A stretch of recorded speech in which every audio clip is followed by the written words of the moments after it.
Hello, I'm Steve, and we're here in Littlefield at this little brand new Bud Light test track.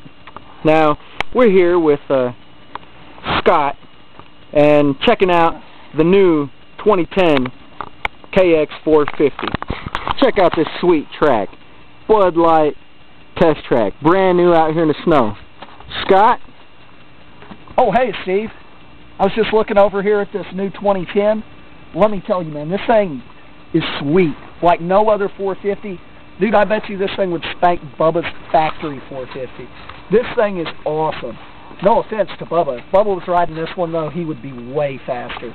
I mean, this new 450 right here, man, I mean everything. They redid it all.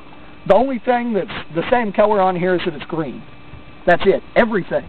I'm talking the plastics are way lighter. Way lighter. They used to have bolts down here, too, to hold them on, but you don't need those. The Kawasaki engineers assured me you don't need those. You just need one right here. It's ultralight. It's titanium. Titanium bolts. They use thinner washers. The old washers were an 1/8 inch. Those are a 32nd. But they're titanium. They won't break. And they're super light. And they also came down on the price this year, too. Last year, it was $8,000. This year, you can take one of these home for $79.99. And it is sweet. It's fuel injected. It looks like a carburetor. This is all new Kawasaki technology. And the way that they did it is they put the throttle body in there and they like moved it around and stuff in the carburetor. So it's fuel injected, and the new kickstart also has a performance bend to make the bike more aerodynamic this year for 2010. You can see it twist up in there. Now, new for 2010, they drilled some holes right here to make the plastic lighter. That is great engineering. Now, you could try this on your 2010, but I think everybody at the track would laugh at you if you tried to drill these holes yourself. My advice is for you to go get a new one. And they come from the factory with 909 grips. Now, these grips might look like the grips that you see at the store, but they're not. These are new 909 grips coming in. And these Renthal bars right here are totally new. They're drilled to be lighter. They're actually hollow in the middle this year instead of solid steel, so that you can feel more free whenever you twist, you know? And also new are the wave rotors. Now, I know that the 06, 09s, whenever I test them, and you guys remember, one of our big problems with them was the front brake.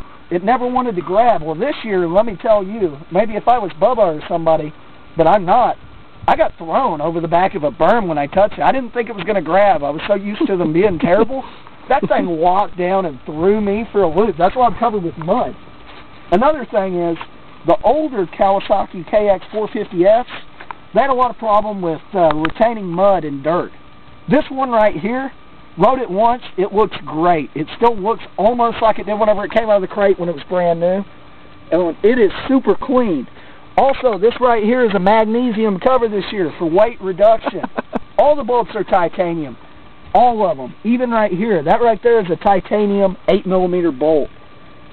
Also new, they tweaked the subframe and bent it out a little bit this way this year to make it more efficient whenever you handle and you want to slide around in the mud and whatnot.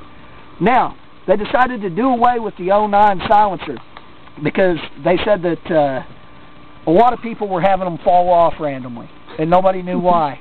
They said that the 450 just rattled so much.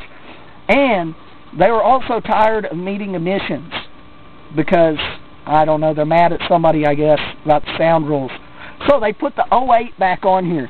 This baby right here, legal to race, comes in at 115 decibels. Now, I know legal is 98 decibels, but at least you get to practice at the track, and everybody will be annoyed by you when you ride around and make all that noise. Also new, for 2010, we got the Renthal chain, and they actually put a keeper on here this year. Last year they forgot to put the keeper on there, and a lot of people were having them fall off. So that's going to be really good for everybody out there. You will not be the guy at the starting gate that goes 10 feet and doesn't go any further this year when you get the 2010. Also, titanium. All titanium. I don't know if I mentioned that, but they're all titanium. And this bike comes in. Last year, the kx450 was the heaviest bike. But this year, the kx450f is coming in at 195 pounds. I don't know how they did it.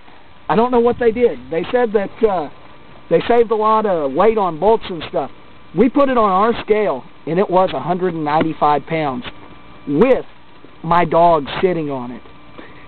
So they even lied about the weight. This thing is great. It's lighter than what they said it was. And it's got the gear shifter, the red gear shifter, and an orange KYB shock. That's an aftermarket shock from the factory, and it's got these scratches and grooves they did with the Dremel here to make it lighter, more aerodynamic, and you can really grab onto the bike now when you're riding it. I used to always have to get sandpaper and put it on there whenever I test rode them many years before. And also new for 2010, they got the hot start lever. This thing is great. It actually starts. It starts this year. You don't have to kick it 30 times. It's great. Anyways, I'm happy that I got to share my reviews of the new 2010 with you guys. I'm going to go try out this new fuel-injected Dream. Well, I'm Steve, and we are out here at the brand new Bud Light test track. Thank you.